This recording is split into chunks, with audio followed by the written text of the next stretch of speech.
कांग्रेस के द्वारा झूठ फैलाया जा रहा है जो सब समाप्त हो गया है। अरावली पूरी तरह संरक्षित है।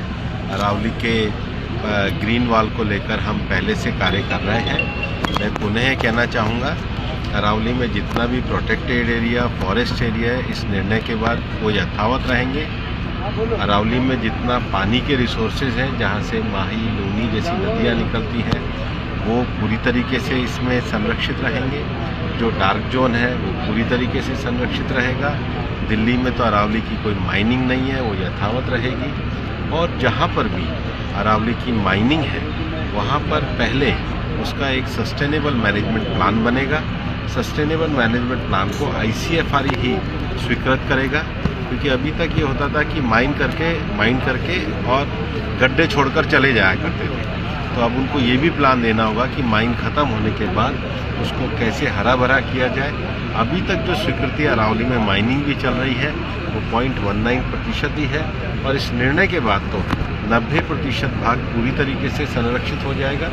अरावली हमारी सभ्यता, संस्कृति की धरोहर है, और इसके बचाने के लिए, मतलब इसके संरक्षित विषयों को आगे बढ़ाने के लिए हम करेंगे। सर, आपने एक बड़े 100 मीटर से कम ऐसा होता है कि कोई भी जो पर्वत क्षेत्र होता है, जियोलॉजी में ये माना जाता है 100 मीटर ऊपर नहीं है, ऊपर से लेके नीचे धरातल, क्योंकि ऊपर छोटा पहाड़ होता है, नीचे धरातल में जितना भी अंडाकार उसका फैलाव होगा, और वो कहाँ तक माना जाएगा, वो जो भूमि रचना होगी, जैसे मान लो अपना राठ क्षेत्र की भूमि रचना है, उसका भी जो लोएस्ट जिस गांव में होगा, सारी रचना तो एक जैसे होती ही नहीं है, पानी की हाइड्रोलॉजी होती है, तो इस पूरे क्षेत्र का जो सबसे लोएस्ट है उधर तक जो नीचे होगा वो पूरा हुआ संरक्षित। सर, एक मोटा रूप में हमारे दर्शकों को समझा दियो, क्योंकि एक कहानी बनी हुई है। मोटा ही तो समझा रहा हूँ।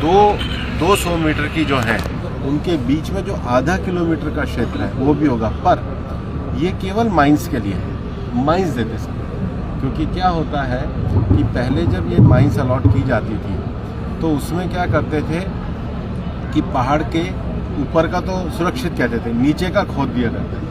अब वो नीचे का भी पूरी तरीके से संरक्षित रहेगा। नई माइंस इसमें जब तक कोई मैनेजमेंट प्लान नहीं आएगा, सस्टेनेबल प्लान नहीं होगा, सुप्रीम कोर्ट ने कहा है नहीं होगी। पहले ICFR उसका साइंटिफिक स्टडी करेगी, क्योंकि सस्टेनेबल माइनिंग भी उतनी करनी है जितनी आवश्यकता से ज़्यादा माइनिंग भी नहीं है। और माइनिंग में भी एक्स्ट्रा, मतलब बहुत एक्स्ट्रा सर्कमस्टांसेस में अगर क्रिटिकल मिनरल मिलता है, देश के लिए यूरेनियम मिलता है, तांबा मिलता है, जो देश की आवश्यकताओं के लिए हो, वो रेस्ट्रिक्टेड ही अलाउ है। तो अरावली में जो रैम्पेट माइनिंग हो रही थी, जो इलीगल माइनिंग हो रही थी, उसको सुप्रीम कोर्ट ने रेस्ट्रेन किया। सर, क्या केंद्र सरकार कोई भी योजना को एक मजबूत तरीके से नया नाम देके करती है? विपक्ष को जी राम जी के नाम से परहेज है या राम जी के नाम से? विपक्ष को तो सब चीज़ों से परहेज है जी। विपक्ष को अगर परहेज नहीं है तो झूठ से परहेज नहीं है। झूठ छिक के बोलते हैं, और यही कारण है कि देश में झूठ की दुकान बंद हो गई। सर, अलवर किस और विकास की ओर आगे बढ़ेगा, क्या कुछ योजना है? भाई, जितनी ईश्वर ने ताकत दी है, अलवर की सेवा कर रहे हैं और सभी क्षेत्रों में लगातार संपर्क कर रहे हैं। अपने भी प्रयासों से शिक्षा, खेल के क्षेत्र को आगे बढ़ा रहे हैं। और मैं तो एक ऐसा सांसद हूँ जो हर हफ्ते अलवर के नाम एक पाती लिखता हूँ, और मेरी कोई भी पाती उठा के देखिए, कल तो मैंने केवल विशेष अरावली पर लिखी है। कोई हफ्ता ऐसा नहीं है जब मैं किसी न किसी योजना जो हम नई लाए हैं उसके बारे में उल्लेख नहीं करता हूँ। अलवर की जनता से जो मेरा सहज संवाद बना रहता है। और उस डॉक्टर साहब भी पूछ रहे थे कि इतना कैसे कर लेते हो। मैंने कहा डॉक्टर साहब, देश भर में घूम के आता हूँ, अलवर आने के बाद ऊर्जा मिल जाती है, तो जो 12 घंटे काम कर रहा होता हूँ 18 घंटे करने का। विनायक हॉस्पिटल कोटपुतली क्षेत्र की विख्यात डॉक्टर कृष्णा गुर्जर, स्त्री एवं प्रसूति रोग विशेषज्ञ। अस्पताल में भामाशाह स्वास्थ्य बीमा योजना, आउटडोर एवं आपातकालीन सेवाएं, DNC नसबंदी और बच्चेदानी का ऑपरेशन, साधारण, जटिल और सिजेरियन द्वारा डिलीवरी, निसंतानता का उपचार, दूरबीन द्वारा सभी प्रकार के ऑपरेशन, 7 माह से और 8 माह से बच्चों के लिए वार्मर वेंटिलेटर, फोटोथेरेपी युक्त ICU, शिशु रोगों का इलाज और भर्ती सुविधा। विनायक हॉस्पिटल कोटपुतली। कार्यक्रम में आप सभी का हृदय से स्वागत करती हूँ, अभिनंदन करती हूँ। जीवन यात्रा में कर्तव्य पथ पर आगे बढ़ाने वाले सभी गुरुजनों को यह पुस्तक आदर पूर्वक समर्पित करती हूँ। इस पुस्तक का प्रथम अध्याय परिवार अस्तित्व व चुनौती पर केंद्रित है। पुस्तक में लिखा है, भारत में सामाजिक मूल्यों और सनातन संस्कृति को सहेजने में परिवार व्यवस्था का महत्वपूर्ण स्थान है। हमारा एक ही मूल मंत्र है, वसुधैव कुटुंबकम, जहां वैश्विक कल्याण का लक्ष्य लेकर हम दुनिया के कोने कोने तक पहुंच रहे हैं। आपको पता है, आज पाश्चात्य संस्कृति के प्रभाव में हमारी परिवार व्यवस्था विघटित हुई है, लेकिन कहीं ना कहीं भारतीय संस्कृति, भारतीय परंपरा और भारतीय मूल्यों में आज भी विश्व में हमारी परिवार व्यवस्था सबसे सुदृढ़ है। परिवार के कुछ कॉन्सेप्ट नए आए, जिनमें live in relationship, surrogate mother, कार्यशील working women, latchkey child, alpha women जैसे नए कॉन्सेप्ट ने समाज को एक तरफ परिवारों को प्रगति दी है, लेकिन कहीं ना कहीं दूसरी तरफ परिवारों को एकाकीपन भी दिया है। इस पुस्तक का दूसरा अध्याय नारी संघर्ष व संकल्प पर आधारित है। भारतीय नारी स्नेह, वात्सल्य, प्रेम, त्याग की प्रतिमूर्ति है। नारी केवल एक शब्द नहीं, बल्कि सृजन की शक्ति, सहनशीलता की प्रतिमूर्ति और प्रेम की संपूर्णता का नाम है। वह माँ के रूप में जीवन देती है, पत्नी के रूप में संबल बनती है और बेटी के रूप में उम्मीदों का आकाश रोशन करती है। पहुंचे हो परिवार मणि का जो पुस्तक का आपने विमोचन किया, क्या किस तरह काम करेगी ये परिवार में, समाज में? जो पुस्तक तो सबसे पहले विचारों का प्रवाह होता है, तो पुस्तक को आप पढ़ें। बहुत अच्छी पुस्तक डॉक्टर नीलम जी ने लिखी है, परिवार के महत्व को लेके लिखी है। और ये तो अच्छा है कि राजनीति में रहने वाले लोग शिक्षा संस्थान चलाने के साथ पुस्तक लिखने का कार्य कर रहे हैं। मुझे लगता है बहरोड के पत्रकारों को पढ़ के और इसकी समीक्षा लिखनी चाहिए। अलवर की सरसों के शुद्ध दानों से निर्मित सरिस्का कच्ची घानी सरसों तेल, स्वाद ऐसा जो दीवाना बना दे। आशीष ब्रांड सरसों का तेल, जिसकी हर बूंद में है खाने का स्वाद, हर रसोई की शान। आशीष रिफाइंड सोयाबीन तेल, शुद्धता की गारंटी और सेहत के लिए फायदेमंद। सरिस्का कच्ची घानी व आशीष सरसों का तेल। Ashok food and oil industries, औद्योगिक क्षेत्र, बहरोड। अरावली पर्वतमाला को नए तरीके से परिभाषित करते हुए सुप्रीम कोर्ट ने जो निर्णय दिया है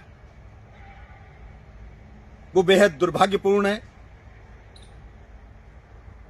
वो हमारी आत्मा को झकझोर देने वाला है। केवल मनुष्य ही नहीं, पशु पक्षी जीव जंतु सभी के लिए बहुत डरावना है। अरावली पर्वतमाला, जिसका 80% हिस्सा राजस्थान में आता है, बाकी गुजरात, हरियाणा और दिल्ली में, इसके नहीं रहने से केवल 4 स्टेट ही प्रभावित नहीं होंगे, अपितु पूरे हिंदुस्तान की जनता के जनजीवन के ऊपर इसका नकारात्मक प्रभाव पड़ेगा। बुरी तरह से हमारी जलवायु प्रभावित होगी। इसके जो दुष्परिणाम होंगे उसके बारे में सोचकर लोगों की रूह कांपने लगती। इसलिए मेरा अनुरोध है सुप्रीम कोर्ट से और सेंट्रल गवर्नमेंट से कि अपने इस निर्णय पर पुनर्विचार करें। जन भावनाओं को ध्यान में रखते हुए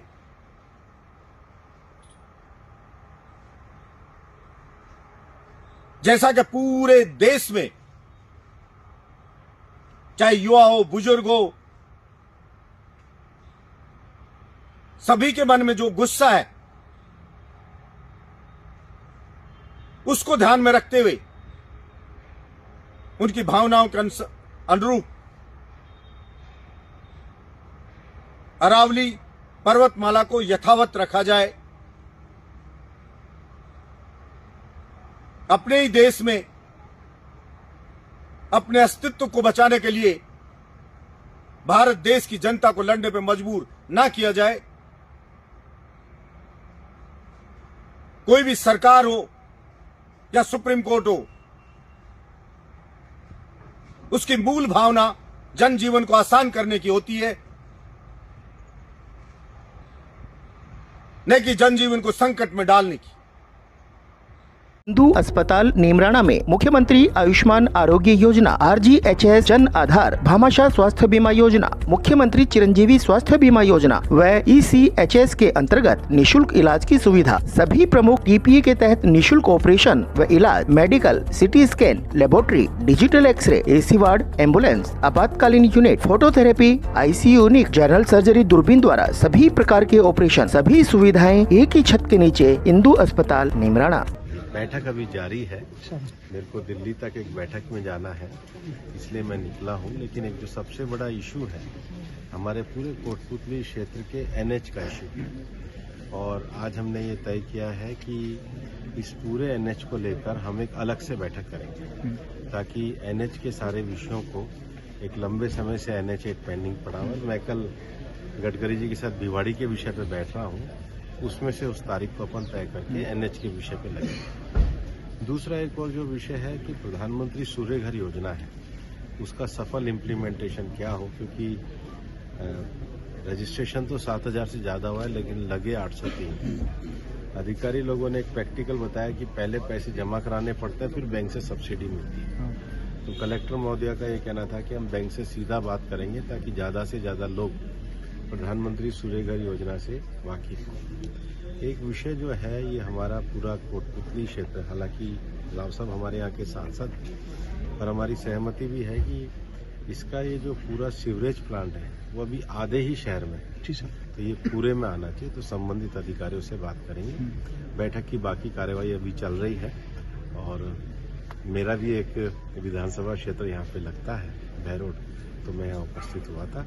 अगली बार फिर दिशा की बैठक करके सब विषयों का एक्शन टेकन। सर, डोटासरा दिन कहा है।